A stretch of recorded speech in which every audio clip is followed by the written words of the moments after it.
नमस्कार.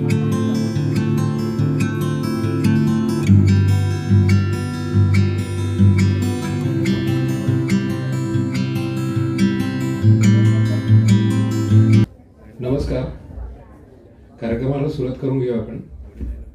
राष्ट्र निर्माण कार्यशाळेत मी कपिल नरवाडे, मी डॉक्टर सानिका दोरवणे, आपले सावित्रीबाई फुले पुणे विद्यापीठ व एम्पायर चॅरिटेबल ट्रस्ट यांच्यातर्फे आपले सहर्ष स्वागत करतो. प्रथम मी माननीय professor doctor Adhav sir, Parth Vishwas sir, Ravindra Shinganapurkar sir, Aarti Ahiwale ma'am, माननीय Sagar Ahiwale sir, doctor Purna ma'am, doctor Salve ma'am, doctor Gayatri ma'am यांना विनंती करते की त्यांनी मंचावर येऊन आपण माता सावित्रीबाई फुले यांच्या प्रतिमेस हार घालून अभिवादन करावे.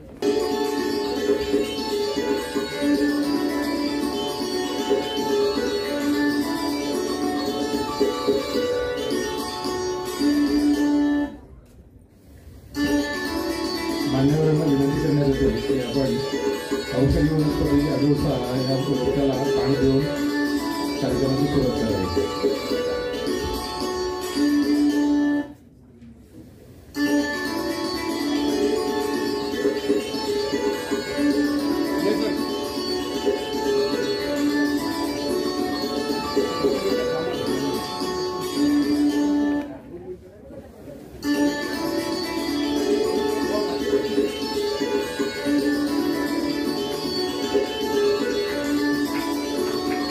सस्टेनेबल डेव्हलपमेंट म्हणजे शाश्वत विकास, म्हणजेच निसर्ग आणि मानवी समाजाचा समतोल राखून सुरू असलेल्या प्रगतीचा विकास होय.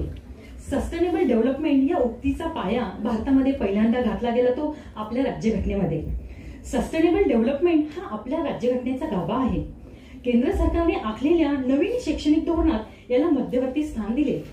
तसेच युनेस्को या जगविख्यात संस्थेने सस्टेनेबल डेव्हलपमेंटच्या ध्येयपूर्तीसाठी 16 उद्दिष्ट मांडली आहेत. यापैकी महत्वाचं म्हणजे शिक्षणाच्या माध्यमातून युवकांचा विकास. याचाच एक भाग म्हणून आज school of education, green X environmental व ग्रीन सोल्युशन यांच्या सहयोगाने आजच्या नॅशनल बिल्डिंग युथ डेव्हलपमेंट हा कार्यक्रम संपन्न होत आहे.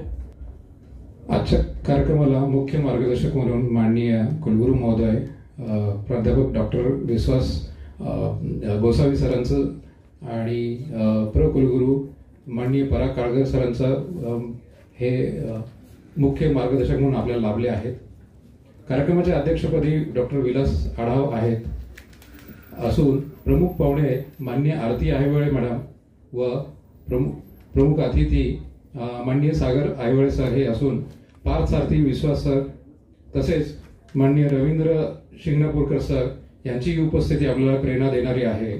सदरील कार्यक्रम पार पाडण्यासाठी प्राध्यापक डॉक्टर गीता शिंदे यांचे आम्हाला मोलाचे मार्गदर्शन लाभले. धन्यवाद. सरांना मी विनंती करते की यांनी माननीय पार्थ विश्वास सर यांचं स्वागत करावं.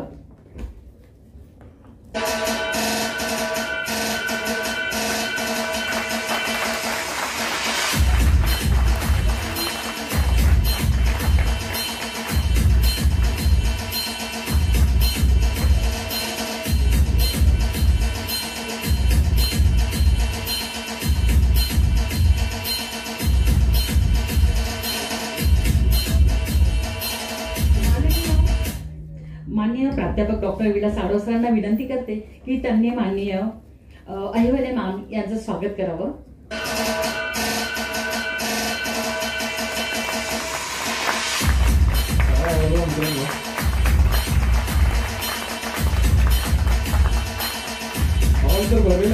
आवाज कमी येतोय.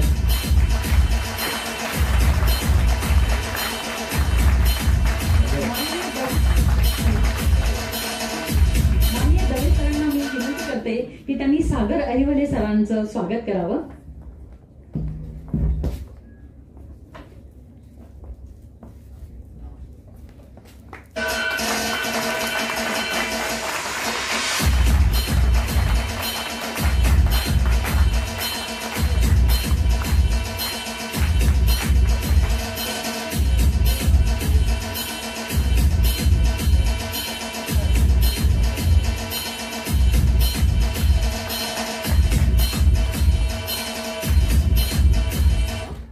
डॉक्टर कुर्णे मॅडम व डॉक्टर साळवे मॅडमचं पण स्वागत डॉक्टर आढाव करतील अशी विनंती करतो.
धन्यवाद. सर्व मान्यवरांनी स्थानापन्न व्हावे.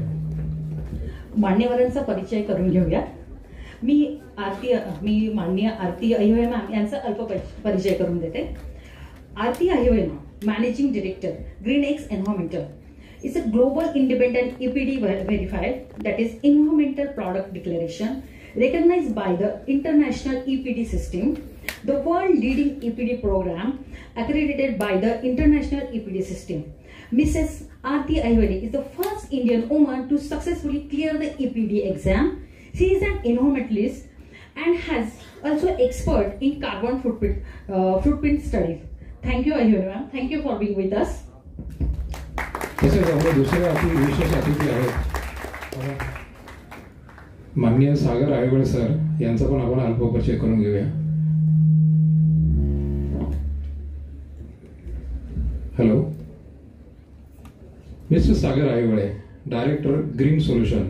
Ayawale sir is an expert in environment management, especially sustainable environment solutions, sustainable chemical equipment, waste water management. Sir also has a special expertise in greener industrial landscape. Thank you sir for being with us. राष्ट्रीय निर्माण या विषयावर आधारित या कार्यक्रमाला green X environmental व green solution या कंपनीचे प्रायोजक लाभले आहे. त्याबद्दल दोन्ही कंपन्यांचे संचालक अनुक्रमे माननीय आरती अहिवळे मॅम व सागर अहिवळे सर यांचे मी मनपूर्वक धन्यवाद करते. पुढील आपले अतिथी आहेत माननीय पार्थसारथी विश्वास सर. त्यांचं ओळख करून देतो. Parthasarathi Vishwas sir is an assistant editor with the Indian Express with 10 years plus experience in reporting of agriculture, commodities and development issues. He has earlier worked with DNA. Sir, thank you for being with us. कार्यक्रमाच्या पुढच्या दिशेने आपण वळूयात. आज ह्या संस्थेच्या वतीने हा कार्यक्रम आयोजित करण्यात आला आहे, म्हणजेच एम्पावर चॅरिटेबल ट्रस्ट चे विनय दवे यांनी आपण थोडक्यात ओळख करून घेऊया.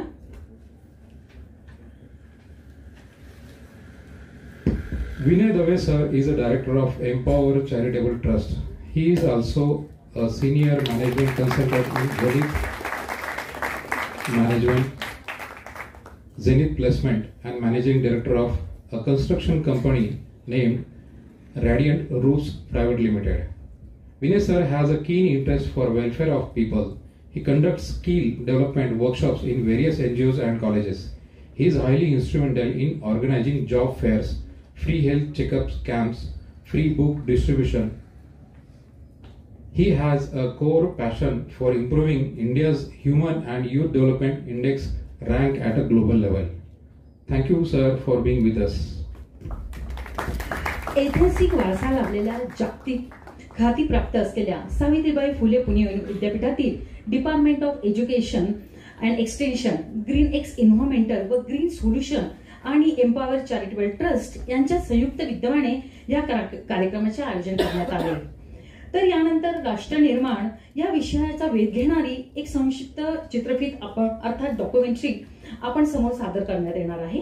या चित्रफितीद्वारे संविधानातील अनेक मूल्य तसेच मानव विकास निर्देशांक, शाश्वत विकास ध्येय युवकांचा विकास निर्देशांक अशा अनेक राष्ट्रनिर्माण संबंधित बाबीवर प्रकाश टाकण्यात येणार आहे. तत्पूर्वी एक शॉर्ट फिल्म पीपीटीच्या द्वारे आपण विनय सर यांना विनंती करते की त्यांनी आपल्याला हे डॉक्युमेंटरीचं प्रेझेंटेशन करावं. धन्यवाद. थँक्यू सर्वांना फॉर युअर ग्रेट सपोर्ट. आता आपण थोडक्यात डॉक्युमेंटरीमध्ये काय आहे त्याच्याबद्दल इकडे जाणून घेऊयात आणि मग will start with the documentary. Okay, thanks. So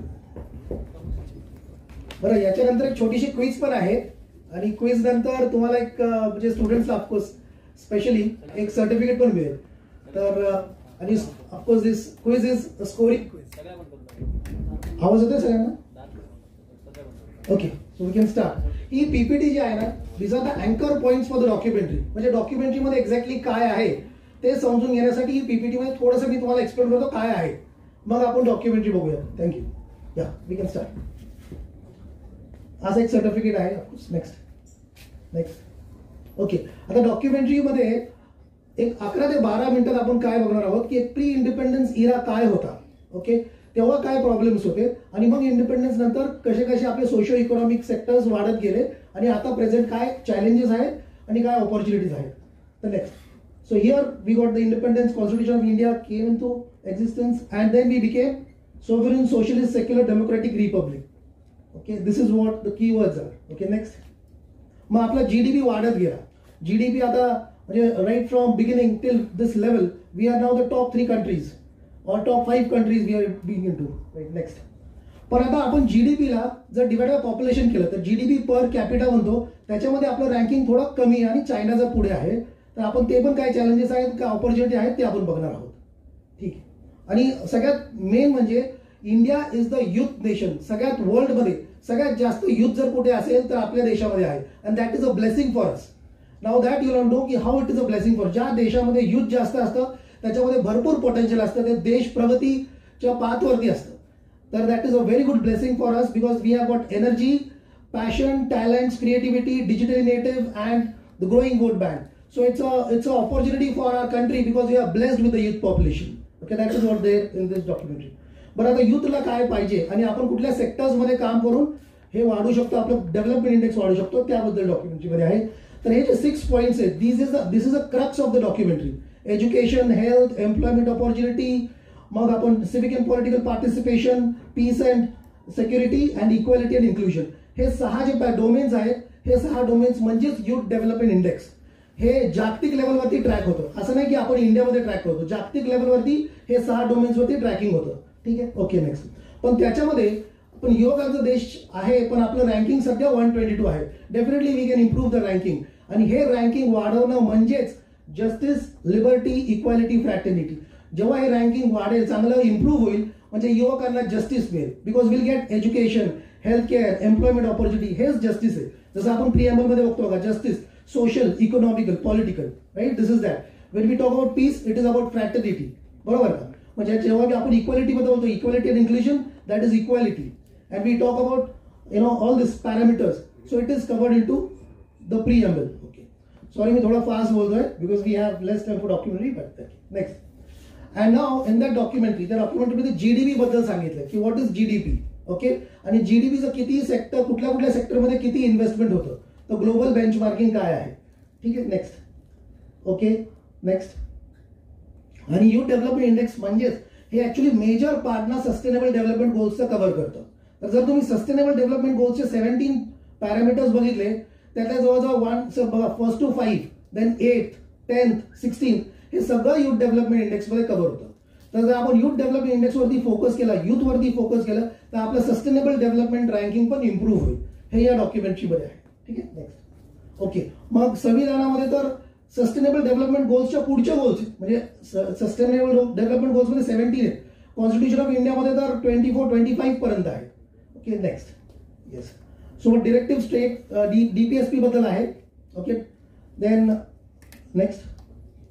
okay, आपला आता मेन पर्पज काय, why are we gather today, is that because we need to improve the ranking of India at the global level.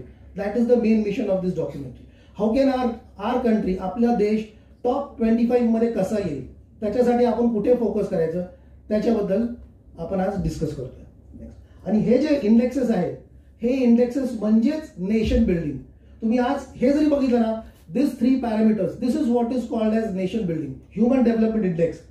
आणि मग ते कसं, एक slide थोडंसं मागे बॅक, या human development index, environment index आणि सस्टेनेबल डेव्हलपमेंट गोल्स, हेच म्हणजे नेशन बिल्डिंग, हेच म्हणजे implementation of constitution of India in spirit, जे म्हणतो आपण, हे रँकिंग इम्प्रूव्ह करणं. नेक्स्ट. ओके, मग आता हे रँकिंग कसं इम्प्रूव्ह करायचं, तर त्याचे काय सोल्युशन्स आहेत.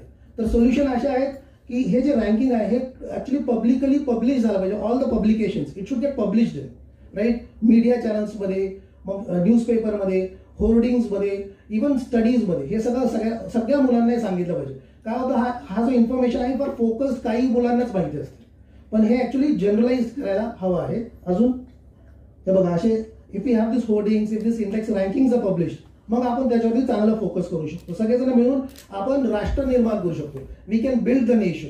Okay, we can make the progressive nation, right. आपल्या सगळ्यांचा साथ, सहयोग आणि एनर्जी या डायरेक्शन मध्ये चॅनलाइज होईल. हा बरोबर आहे. नेक्स्ट. या okay, and now these are the 15 parameters. हे 15 पॅरामीटर्स म्हणजे are the parameters of a good ideal nation. जे तुम्हाला जे सांगायचं एक क्विज आहे त्याच्यामधले पण हे पॉइंट्स आहेत. ओके, 15 पॅरामीटर्स मध्ये बघा, हे ह्याच्यावरती नीट लक्ष. This is where the documentary ends. Okay, की what is it about the health care system, education system, standard of living, equality, environment, very important. आज आपल्या या पूर्ण प्रोग्रामला आरती मॅम आणि सागर आयवे सरांचं जे योगदान आहे, this is what is nation building. आणि 5th ह्या पॅरामीटरवरती इतकं focus, in fact all the parameters, Aarti ma'am, Sagar Aiwe sir, सगळ्या पॅरामीटर्सवरती फोकस करतात. So I think we should Let's take a glimpse into India's extraordinary journey from pre-independence to the formation of a republic. In 1947, India gained independence from British rule. At that time, India was overwhelmingly rural, largely illiterate and exceedingly poor with no industries and no capital for economic growth. The country also faced severe social problems like caste hierarchy, superstition and division along regional, religious and social lines.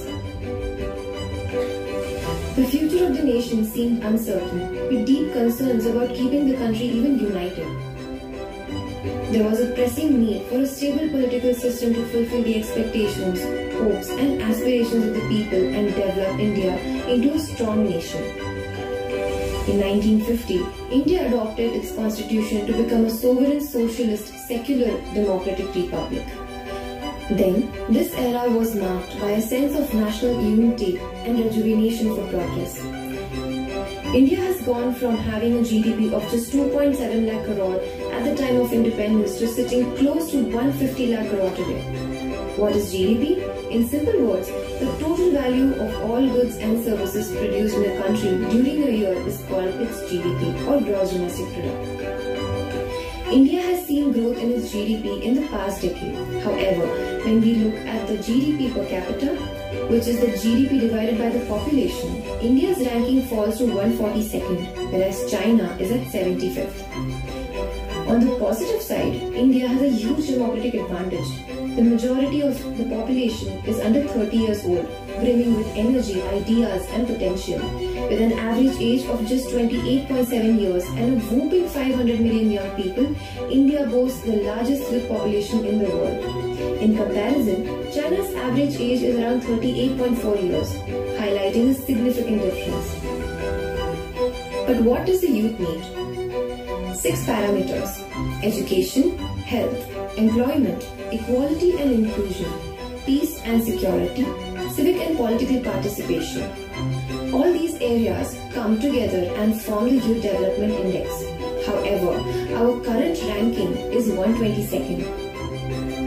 Improving this rank will not only give more justice to the youth, but will also help in creating an opportunity for full expression of the creativity, energy and talent. Let's see the challenges in these parameters and the solutions. Education. India's education expenditure stands at 3% of GDP, which is below the global average of 5% in society. Healthcare. India's healthcare system is currently facing numerous challenges. Did you know that India spends only 2.1% of its GDP on healthcare? That's lower than the global average of 11%. Oxfam recommends strengthening education and public health by increasing government spending to meet the global benchmarks of 6% and 3.5% of GDP respectively. These actions can pave the way for a healthier and more equitable healthcare system, benefiting everyone in the community. Peace Index. India's ranking is 126 out of 163 countries. Underscores the urgent need for holistic solutions like social harmony, fraternity, that is to promote harmony and the spirit of common brotherhood amongst all the people of India. Employment opportunities. The unorganized sector, which makes up to 90% of India's employment, is also grappling with these issues. Despite high entrepreneurial intentions, young entrepreneurs often face constraints like lack of access to financial resources, but also ensure that young people find jobs that match their skills effectively and address India's unemployment challenges, offering a brighter future for its youth. Equality and inclusion. Whenever such opportunity or chance to participate is denied is called inequality. Addressing these disparities is crucial for fostering a more inclusive and equitable society for all. Civic and political participation. Many problems in society are worsened by the inaction of well-meaning individuals who either choose to mind their own business or remain indifferent and callous to certain issues. Their involvement in civic and political matters will not only lead to a safer, more inclusive and responsible society, but also play a vital role in the noble process of nation building, where every voice matters and liberty of expression is cherished. The Youth Development Index comprises 6 key areas and 11 additional facets that contribute to the overall development of young people. These areas encompass education, health, employment, equality and inclusion, peace and security, civic and political participation, reflecting the United Nations Sustainable Development Goals. The Sustainable Development Goals aimed for achievement by the year 2030 encompass all 17 goals, including no poverty, quality education, gender equality, and climate action, among others. Interestingly, you will be very happy to know that the Constitution of India already has all these 17 goals right from its inception since 1950. Not only these 17 goals, but our Constitution has got more crucial objectives like social justice, economical justice, political justice, social equality, social security, sustainable agriculture and sustainable transport, indicating a highly visionary approach for overall development for the nation and its citizens. In our Constitution, the term education appears 119 times and health appears 127 times, alongside Articles 43, 39 and 47 that stress on the standard of living. The Constitution of India's Part 4, that is, Directive Principles of State Policy, serve as guiding principle for governments forming policies and making laws focusing on welfare, education, health, employment and environmental protection. The Directive Principles of State Policy, where the word state refers to the entire government machinery from the local self-government, legislature and union till the President of India, is called state. Article 38 directs the government to formulate policies for the welfare of the people and environmental protection. It emphasizes public health, the standard of living, and the health and strength of workers, men, women, and children. Article 42, 43, 47, and 48A ensure just and humane conditions of work, maternity relief, and environmental protection. The Constitution also mandates free and compulsory education for all children until they turn 14 years old. Article 39 aims to distribute resources for the common good, prevent wealth concentration, and provide opportunities and facilities for children's healthy development and inequality reduction. Article 41 guarantees the right to work, education, and public assistance in various circumstances. These principles collectively aim to minimize inequalities and promote a more equitable and prosperous society.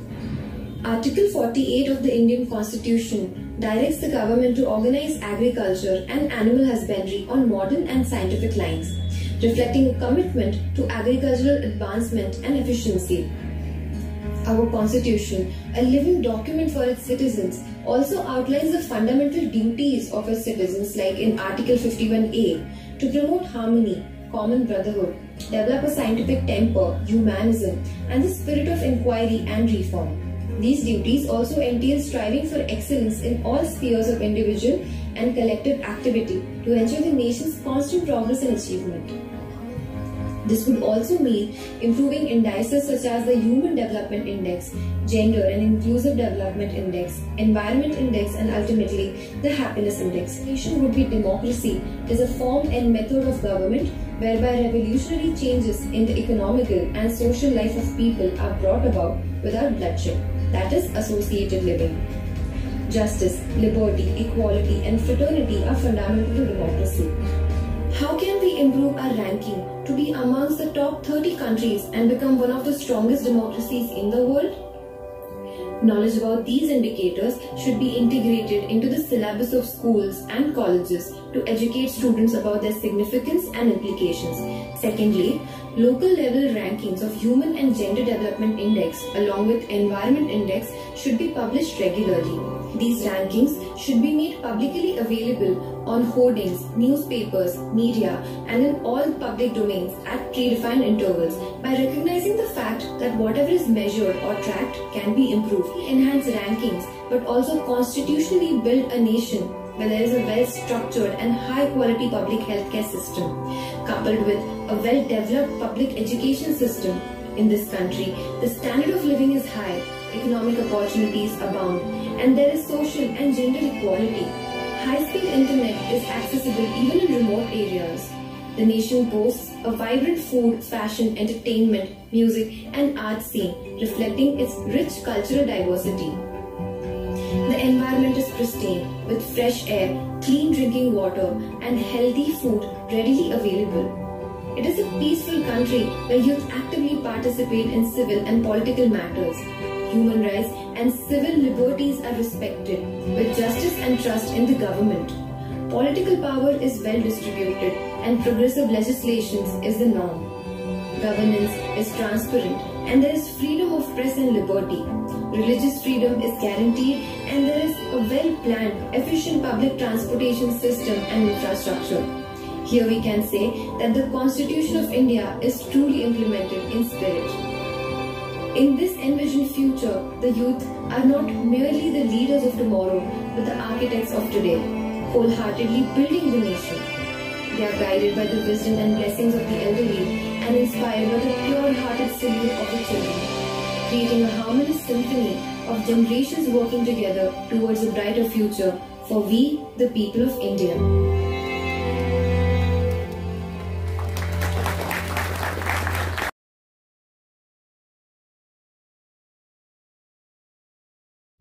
मी माननीय pro VC सरांना विनंती करते की त्यांनी मंचावर यावं. मी doctor professor Adhav सरांना विनंती करते की त्यांनी सरांचं स्वागत करावं.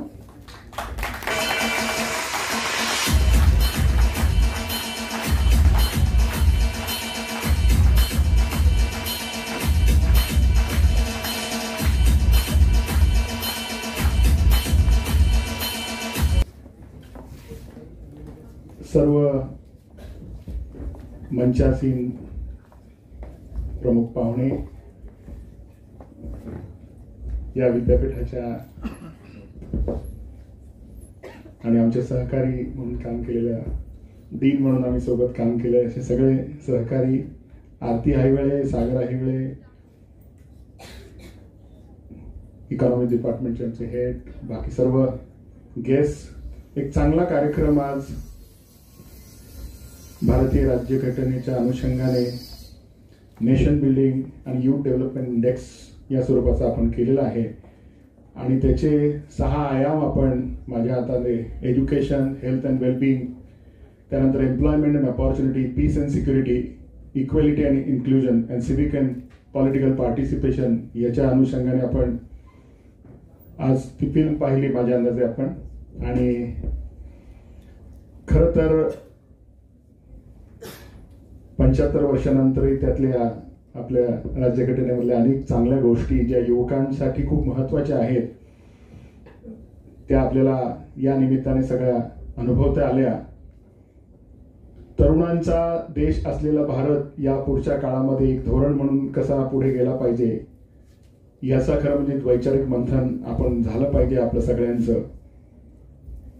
डेव्हलपमेंट गोल्स जे आहेत आपल्याकडे, शाश्वत विकास हा खूप पूर्वापार आलेली संकल्पना आहे. मधल्या काळात फक्त आपण ती बाहेरून आयात केली.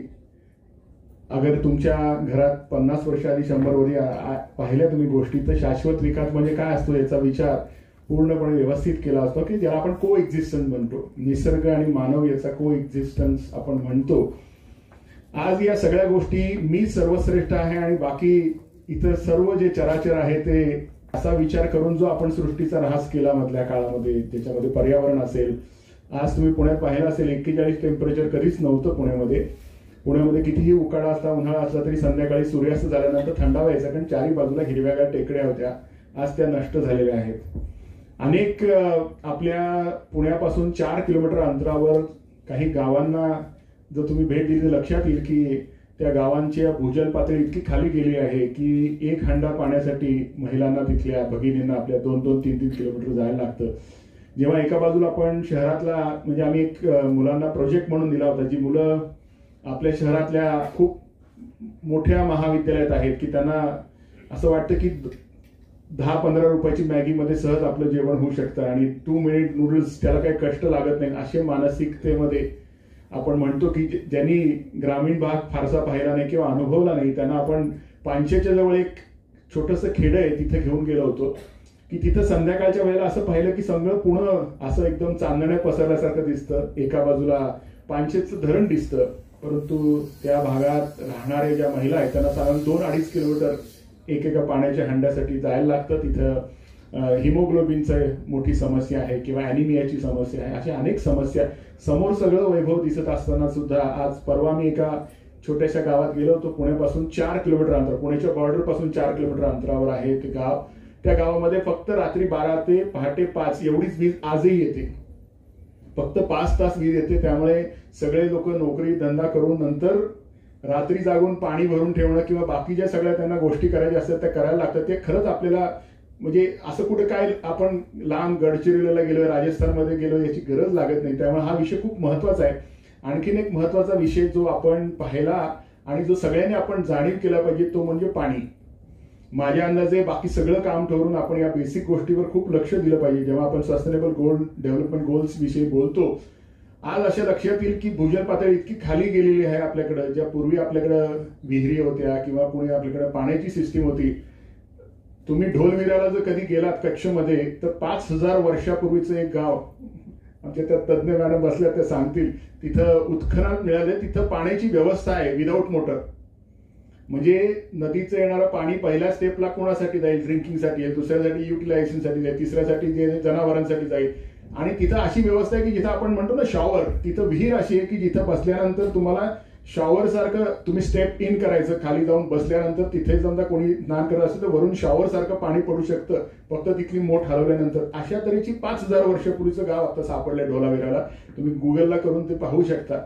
आज प्रश्न कसा आहे की आज आपण मोठ्या टोलेजंग इमारती बांधतोय आज आपण, आणि या सगळ्या टोलेजंग इमारतीमध्ये पाणी हा जो विषय आहे, आपल्यात सगळ्यात जास्त आपल्या शेतकरी बांधवांच्या आत्महत्या त्या पाण्याच्या प्रश्नामुळे, पिकाच्या प्रश्नामुळे, आर्थिक प्रश्न, आणि या सगळ्यांची जी विशेष सर्कल आपल्या निर्माण. तुम्ही लावल्या 22 मजली समजा इमारत आहे आणि 22व्या मजल्यावर त्याची टाकी आहे पाण्याची, तर पहिल्या आणि दुसऱ्या मजल्यावर येणारं पाणी किती फोर्सनी असेल. तर त्याच्यासाठी आपण काही तंत्रज्ञान विकसित केलं पाहिजे की त्याचा स्पीड हा नियमित होईल. म्हणजे तुम्ही कितीही नळ मोठा उघडला तरी ते पाणी सेम फ्लोनी येईल, कारण त्या प्रेशरनी पाणी जोरात येतं आणि 1 लिटरच्या ऐवजी 3, 4, 5 लिटर पाणी वाया जातं. असे अनेक महत्वाचे विषय जे आपल्याला तरुण म्हणून सगळ्यांना पुढे आपल्याला अर्थार्जन करायचे, सगळ्यांना नोकरी किंवा व्यवसाय करायचा. हे करत असताना दुसऱ्या बाजूला जे आपण प्रश्न बघतोय, जे आपल्या आजूबाजूला समाजामध्ये घडत आहेत, त्या प्रश्नांची जाणीव सुद्धा आपण ठेवली पाहिजे. ज्याचं ग्रीन कव्हर आपल्याकडचं नष्ट होत आहे आणि अनेक असे प्रश्न निर्माण होत आहेत. एम्प्लॉयमेंट घेण्यापेक्षा एम्प्लॉयमेंट देणाऱ्यासाठी आपण काहीतरी केलं पाहिजे. तर असे सगळे मोठे खूप महत्वाचे विषय आहेत की ज्याच्यावर आपण सगळ्यांनी सातत्याने काम केलं पाहिजे. माझ्या अंदाजे school of education, department of education, Savitribai Phule Pune विद्यापीठाने एक चांगला उपक्रम घेतलाय की त्या निमित्ताने या सगळ्या जाणीवा आपल्या जागृत झाल्या पाहिजे आणि त्या जाणीवांचा उपयोग करून हे सस्टेनेबल डेव्हलपमेंट गोल हे प्रेझेंटेशनमध्ये, बोलण्यामध्ये, विचारांमध्ये, गप्पांमध्ये न घेता आपण त्याच्यासाठी काही कॉन्ट्रीब्युशन करू शकतो का, हा विचार खरंच करण्याची वेळ आली. म्हणजे पूर्वी काय व्हायचं की आपण भाषणाचे काही मुद्दे असायचे तसे आता हल्ली सस्टेनेबल डेव्हलपमेंट, AI, ML याच्यावरची आपण खूप चर्चा करतो, परंतु बाहेरची परिस्थिती, तापमानातला बदल या अनेक गोष्टी आता आपण अनुभवतो आहोत. म्हणजे आज पुणे आणि पुण्याला कधी पाण्याचा प्रश्न पडणार नाही अशी एक सर्वसाधारण धारणा आहे. कारण पानशेत आहे, खडकवासला आहे, टेमघर आहे, इकडे पवना डॅम आहे. पण तुम्ही जर गेल्या 8 दिवसांचा पेपर काढून पाहिला तर पुण्याचं कोर म्हटलं त्याच्या त्या पेठा वगैरे अशा भाग सोडला तर सगळ्या भागामध्ये किमान 3 महिने वर्षातनं 100% त्यांना टँकरवर अवलंबून राहायला लागतं. टँकरमध्ये येणारं पाणी कुठल्या दर्जाचं असतं, त्याची स्किनवर होणारे परिणाम, पोटामध्ये होणारे परिणाम की त्याच्या निमित्ताने होणारे अनेक दुष्परिणाम हे आपण कधीच नाही, पण आता लोकांना अंगवळणी पडायला लागले. जसं शहर विस्तारते तसे हे प्रश्न अधिक भीषण होत आहेत. तुम्ही पाहिलं असेल सिंहगड रोडला आणि याच्यावर साधारण पुण्यामध्ये 300 ते 1000 कोटी रुपयापर्यंत लोक कॉन्ट्रीब्युशन करून खर्च करतायत. परंतु हा प्रश्न एवढी धरणं समोर असून आपल्याला भेडसावतोय. पुण्याचं भाग्य एवढं आहे की त्या धरणातलं पाणी शहरापर्यंत यायला उतार असल्यामुळे त्याला इलेक्ट्रिकल खर्च नाही. मुंबईला ते पंपिंग करायला लागतं, मोठे मोठे अडजस्टर पंप लावून पंपिंग करायला लागतं. त्यामुळे आपण हे असलेली आपल्याकडे संपत्ती कशी ठेवली पाहिजे, कशी टिकवली पाहिजे आणि पाण्याचा प्रत्येक थेंब किती महत्वाचा आहे हे खरं म्हणजे एक हांडा घेऊन जर आपण 1 किलोमीटर चालत गेलो तर लक्षात येईल की त्या प्रत्येक थेंबाची किंमत. बरेच वेळा आपण फ्लश करताना लक्षात येतं की एक 10 लिटर पाणी 1 सेकंदामध्ये आपलं वाहून जातं आणि आपल्याला त्याचं फार आपण स्वच्छता, क्लिनलीनेस या नावाखाली किंवा गाड्या धुणे अशा अनेक गोष्टींसाठी पाण्याच्या अपव्यय करत असतो. तर माझ्या अंदाजे हा सगळा विचार आपल्याला उद्यासाठी भेडसावणार आहे आणि लगेच आहे. म्हणजे असं काही नाही की तो पुढच्या पिढीला तो भेडसावणार आहे.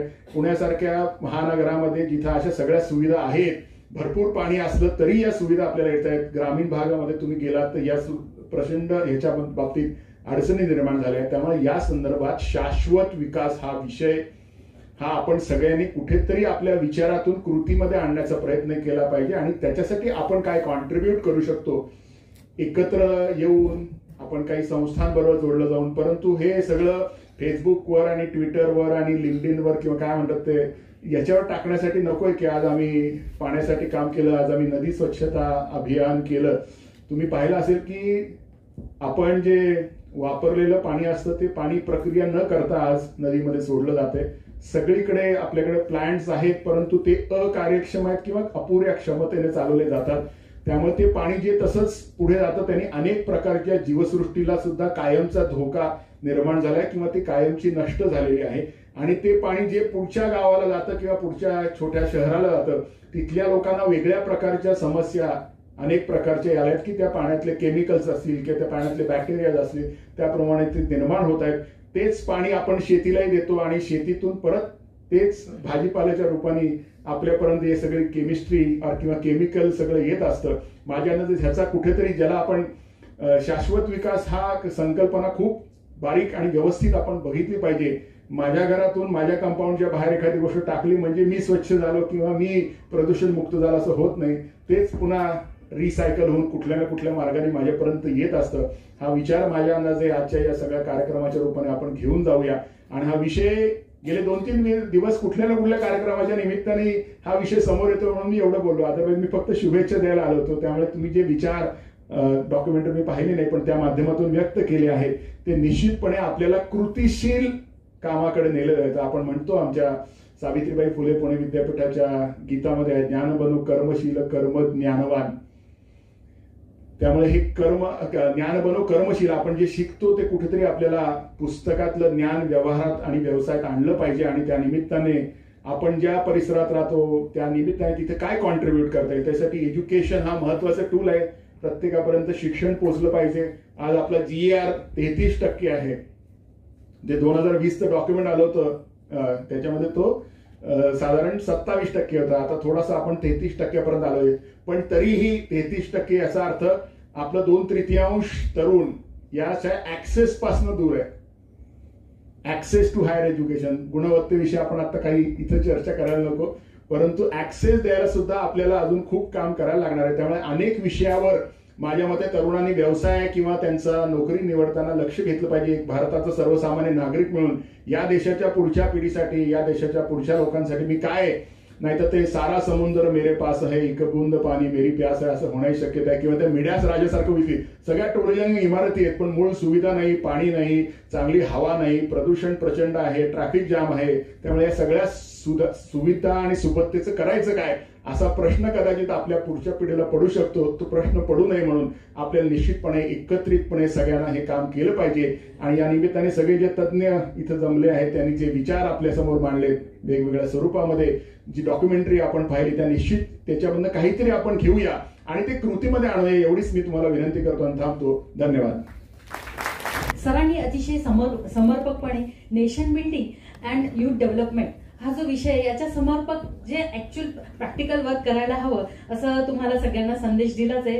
सरांच्या भाषणात आपण नक्कीच, मला असं ग्वाही वाटते की तुम्ही सगळेजण नक्कीच असा प्रयत्न करणार की पाणी तरी वाचवणार. म्हणजे आपण इन्व्हायरमेंट फ्रेंडली ज्या गोष्टी सरांनी आता आपल्याला मार्गदर्शन केले तसे आपण नक्कीच वागणार असं मला वाटतंय. धन्यवाद सर.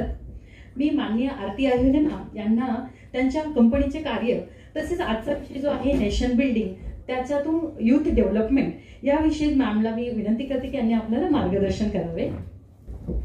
Good afternoon everyone. सर्वप्रथम मी सावित्रीबाई फुले पुणे विद्यापीठ आणि एम्पायर चॅरिटेबल ट्रस्ट यांचे धन्यवाद व्यक्त करते आम्हाला हे व्यासपीठ बद्दल. आणि मान्यवर व्यासपीठ आणि इथे सगळे अवेलेबल असणारी लोक यांना अभिवादन करून मी माझं मनोगत एक मोजक्या शब्दात मांडायचा प्रयत्न करते. खरं सांगायचं तर सरांनी सांगितल्याप्रमाणे भारत हा तरुणांचा देश आहे. का तर आपले साधारण 50% आपली लोकसंख्या ही साधारण 15 ते 30% वयोगटातली आहे. बरोबर ना? आपल्या इथे सगळे जमलेले लोकांवरून तर हे सिद्ध होत आहे. सो कुठल्याही देशाची जो विकास असतो तर त्याच्या अर्थव्यवस्थेवर अवलंबून असतो. तर तसंच आपली भारताची जी काही अर्थव्यवस्था आहे ती औद्योगिकरणावरती अवलंबून आहे. तर हे औद्योगिकरण आतापर्यंत आपल्या भारतामध्ये साधारण 5 इंडस्ट्रियल रिव्हॉल्युशन झाले. 1, 2, 3, 4, 5. आता जे 5वं आहे ते AI आणि इंटेलिजन्स वरती आहे. तर या 5मुळे काय झालं की आपली त्याच्याबरोबर काही बरेच कॉन्सिक्वेन्सेस आले. त्याच्याबरोबर एक कॉन्सिक्वेन्सेस म्हणजे एन्व्हायरमेंटलची झालेली अपरिमित हानी. तरी कशामुळे? तर जे आजूबाजूला आपण बघतो एअर पोल्युशन आहे, वॉटर पोल्युशन आहे, सॉलिड वेस्ट जनरेशन होतं, क्लायमेट चेंज, ग्लोबल वॉर्मिंग, या सगळ्या गोष्टीमुळे. तर कंपनीज काय करतात तर नैसर्गिक साधन संपत्तीचा अमर्याद वापर होतो. त्याच्यानंतर पर्यावरण विषयांची जी झालेली पायमल्ली असते, सरकारचं एक धोरण असतं पर्यावरणाच्या विषयात, आणि शेवटची महत्वाची म्हणजे आपली मानसिकता. तर या सगळ्या 4 गोष्टींमुळे जी काही निसर्गाची अपरिमित हानी झाली आहे तर या सगळ्या धर्तीवरती आम्ही 2012 साली मी आणि सागर सर म्हणून एक छोटासा प्रयत्न केला आणि त्याचं नाव म्हणजे ग्रीन सोल्युशन. आम्ही दोघांनी ही सुरुवात केली होती 2012 साली 2 लोकांपासून. ती आता एक 350 लोकांपर्यंत पोहोचलेली आहे. तर आमची जी सुरुवात होती ती साधारण महाराष्ट्र प्रदूषण नियंत्रण मंडळाचे जे कन्सेंट टू एस्टॅब्लिश किंवा कन्सेंट टू ऑपरेट घेणं यापासून सुरुवात झालेली होती. ती आता ग्लोबल लेवलच्या कंप्लायन्स पर्यंत जाऊन पोहोचलेली आहे. तर ग्लोबल लेवलचे कंप्लायन्स म्हणजे काय असतात साधारण, तर मी थोडंसं एक्सप्लेन करते माझ्या पुढे. याच्यामध्ये 2 प्रकारचे असतात. एक प्रोडक्ट लेवल असतात आणि एक ऑर्गनायझेशन लेवल कंप्लायन्स असतात. प्रोडक्ट लेवलमध्ये साधारण काय येतात की कुठलेही प्रोडक्ट बनवताना त्याच्या एन्व्हायरमेंटवरती काय परिणाम होतात. आता तुम्ही म्हणाल की ते कसं परिणाम होतात. एखादं प्लास्टिक बॉटल जरी प्रोड्यूस करायची म्हटली तर त्याच्यासाठी जे लागणारं रॉ मटेरियल असतं ते मदर अर्थपासून एक्स्ट्रॅक्ट करणं, ते रॉ मटेरियल त्या कंपनीचे, एक्झाम्पल बिस्लरी वॉटर बॉटल, तर त्या कंपनीच्या इनगेटपर्यंत ते ट्रान्सपोर्ट करणं, त्याच्यानंतर ॲट ॲक्च्युअल ती बॉटलचं मॅन्युफॅक्चरिंग त्या कंपनीमध्ये होणं, त्यानंतर ते जे फायनल प्रोडक्ट किंवा ती वॉटर बॉटल आहे ती फायनल एंड युजरपर्यंत पोहोचवणं, आणि शेवटी ते पाणी पिऊन झाल्यानंतर ती बॉटलचं डिस्पोजल करणं, मग ते इकडे तिकडे फेकणं असो किंवा प्रॉपर रिसायकलिंग होणं असो. तर या सगळ्यामध्ये एन्व्हायरमेंटवरती काय परिणाम होतो हे आपण पूर्ण त्या प्रोडक्टचं लाईफ सायकल अनालिसिस करतो, त्याला आपण LC असं म्हणतो. तर आता याचे रिझल्ट कसे असतात ते खूप इंटरेस्टिंग असतात. आता तुम्ही म्हणाल एक वॉटर बॉटलचे जर तुम्हाला कोणी सांगितलं की एक वॉटर बॉटल जर साधारण 11 किलो ओझोन डिप्लेशन लेअर कमी करतं तर कुठलं आलं ओझोन डिप्लेशन लेअर तुम्ही म्हणाल. बरोबर, ॲटमॉस्फिअरमध्ये साधारण 5 लेयर्स असतात. त्यामध्ये स्ट्रॅटोस्फिअरमध्ये आपला हा ओझोन लेअर असतो. तर एक वॉटर बॉटलमुळे तिथला एक छोटासा लेअर किती कमी झाला एवढ्या मायक्रो लेवलपर्यंत आम्ही काम करतो. तर जगभरात बऱ्याचशा कंपनी ह्या सगळ्या गोष्टी त्या प्रत्येक त्यांच्या मॅन्युफॅक्चरिंग प्रोडक्टचं लाईफ सायकल असेसमेंट करून घेत असतात. कारण त्यांची एकतर गोष्ट असते की इंटरनल त्यांना प्रोडक्ट डेव्हलपमेंट करायची असते, एन्व्हायरमेंटली प्रदूषण कमी करायचं असतं. दुसरं की त्यांना जे काही एक्सपोर्ट करतात प्रोडक्ट आपल्या भारतातले, तर तिकडे बऱ्यापैकी रेग्युलेशन स्ट्रिंजंट असल्यामुळं ते मॅन्डेटरी असतात की तुमच्या या प्रोडक्टचं अनालिसिस केल्या असल्याशिवाय आम्ही तुमच्याकडून हे प्रोडक्ट विकत घेणार नाही. So this is about life cycle assessment. आता याच्या पुढची काय गोष्ट असते की एन्व्हायरमेंटल प्रोडक्ट डिक्लेरेशन. म्हणजे कुठलीही कंपनी त्यांच्या हे प्रोडक्टचं परफॉर्मन्स जागतिकरित्या ते डिक्लेअर करू शकतात. एक EPD इंटरनॅशनल म्हणून पोर्टल आहे, त्या पोर्टलवरती तुम्हाला कुठल्याही कंपनीच्या प्रोडक्टचं हे डिक्लेरेशन बघायला मिळेल. मग ते वॉटर बॉटल असेल किंवा कुठलेही केमिकल कंपाऊंड असेल किंवा एखादी स्टील कंपनी असेल तर त्यांचं पर टन ऑफ स्टील किंवा पर केजी ऑफ स्टील किती इमिशन ती कंपनी करते, ह्या सगळ्या गोष्टी तिथे असतात. तर याच्यामध्ये काय असतं की एकतर रिपोर्ट तयार करणं असतं आणि दुसरं ह्या रिपोर्टचं व्हेरिफिकेशन करायला लागतं. नाहीतर कुठलीही कंपनी जाहीर करेल की हा मी एकदम खूप कमी प्रदूषण करतो. तर दोन गोष्टी असतात रिपोर्ट तयार करणं. मी गेली 4 ते 5 वर्ष as a LCN EPD consultant म्हणून पूर्ण जगामध्ये काम करते. Almost UK, USA, UAE, Thailand, Singapore या कंट्रीमध्ये आमचे म्हणजे क्लायंट्स आहेत. आणि recently I became an EPD verifier. आता मी ॲज अ EPD व्हेरीफायर म्हणून जगभरातल्या कुठल्याही कंपनीचे त्यांच्या प्रोडक्टचे अनालिसिस करून ते अप्रूव्ह करून देऊ शकते. So this is recently done. तर हे प्रोडक्ट लेवल झालं. सेम या पद्धतीने आपण ऑर्गनायझेशन लेवलची कामं करतो. कुठली एखादी ऑर्गनायझेशन असेल तर त्यांच्यामध्ये किती कार्बन फुटप्रिंट जनरेट करतात, त्यांचे डायरेक्ट आणि इनडायरेक्ट ते किती प्रदूषण करतात, ह्या सगळ्या गोष्टींवरती आम्ही काम करतो. Next is green building consultancy. कुठलीही इमारत बांधताना मग ती कमर्शियल असो किंवा रेसिडेन्शियल असो, त्याच्यामध्ये पूर्ण ती बिल्डिंग पूर्ण उभी राहिल्यानंतर तिथे पाणी आपल्याला कसं सेव्ह करता येईल, एनर्जी कशी सेव्ह करता येईल, रिसायकल मटेरियल कसं वापरता येईल, ती बिल्डिंग बांधल्यानंतर तिथली इंडोअर एन्व्हायरमेंटल क्वालिटी कशी इम्प्रूव्ह करता येईल. तर ह्या सगळ्या गोष्टी बिल्डिंग बांधायच्या अगोदरच डोक्यामध्ये ठेवून ती बिल्डिंग त्या पद्धतीने कन्स्ट्रक्ट केली जाते. ह्या सगळ्यावरती आम्ही काम करतो. तर ॲज अ ग्रीनेक्स एन्व्हायरमेंटल आमच्याकडे ह्या सगळ्या प्रकारच्या सर्व्हिसेस चालतात. सो आता तुम्ही म्हणाल की याच्यामध्ये साधारण तुमचा काय रोल असू शकतो किंवा भारताचा काय रोल असू शकतो. तर भारताने to improve the environment Paris agreement sign केलंय. Paris agreement is develop by the United Nation in 2015. तर भारताने 2016 साली पॅरिस अग्रीमेंट साईन केलंय आणि स्वतः आपण 2070 पर्यंत कार्बन न्यूट्रल होऊ अशी एक कमिटमेंट आपण स्वतःच डिक्लेअर केली आहे. So what is carbon neutral, की आपण जेवढं environmental emission terms of carbon dioxide generate करू तेवढंच आपण जेवढं इमिशन करू तेवढं सिक्वेस्टर करू. म्हणजे जे काही कुठली इंडस्ट्री जर जेवढं इमिशन करत असेल तर त्यांना तेवढं झाडं लावावी लागतील, तेवढं सोलर एनर्जी वापरावी लागेल. ह्या सगळ्या गोष्टींनी to become a carbon neutral this is our like publicly target by 2070 असं आहे. तर या धर्तीवरती आपल्याला रोजगाराच्या खूप संधी उपलब्ध होणार आहेत. हे एक मोठं आव्हान आहे आपल्या समोर.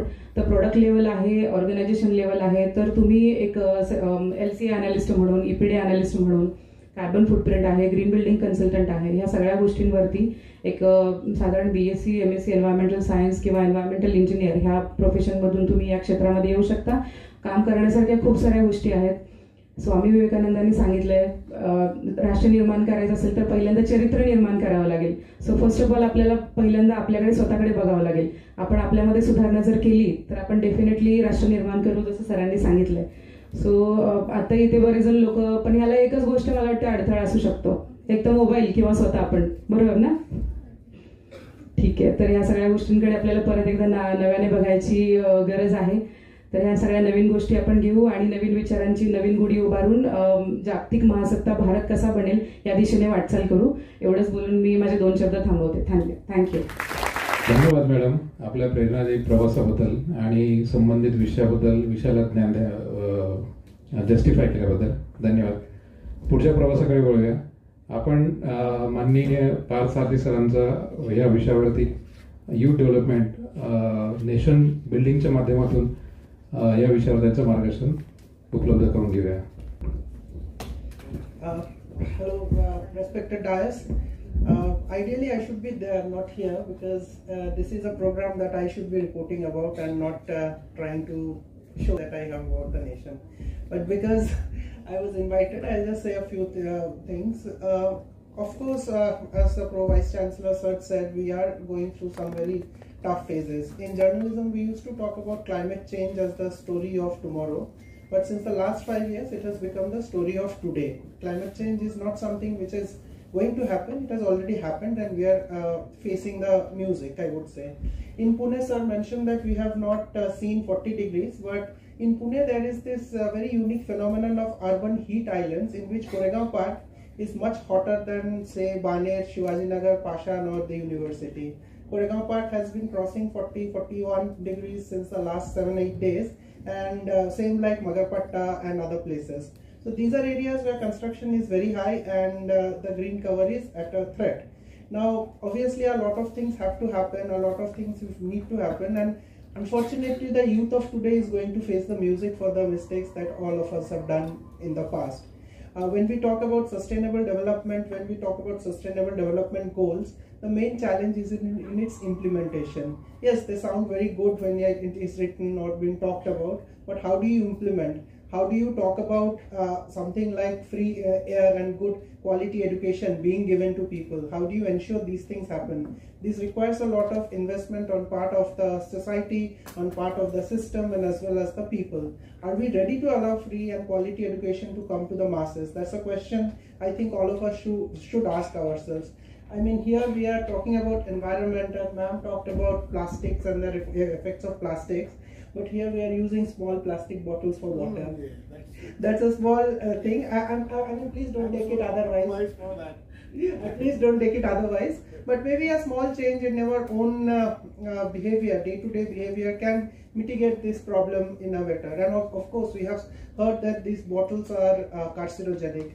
Cancer is increasing at a very threatening level. That has something to do with the way we grow our food, the way climate change and everything. So we are really giving a very bad world to our youngsters. I don't know if they will be angry at us. They should be. But then maybe I don't know if it is too late or it is not too late. But overall, we need to do something to address the problem. There is an elephant. There is not one elephant. There are several elephants in the room, which we refuse to address.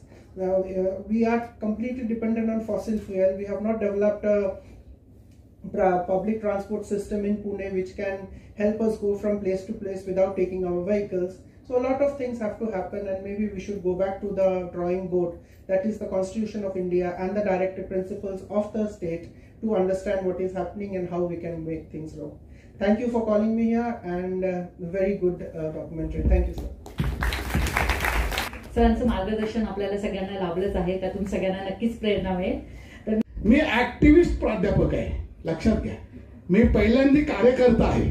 मी नेहमी मला सांगायला मला आनंद वाटतो. आणि बाबासाहेब सुद्धा त्यांनी ऍक्टिव्हिजम केलं, चळवळी केल्या, राजकारण केलं. त्याच्यामुळे आपण सस्टेनेबल डेव्हलपमेंटकडे आलेलो, लक्षात घ्या.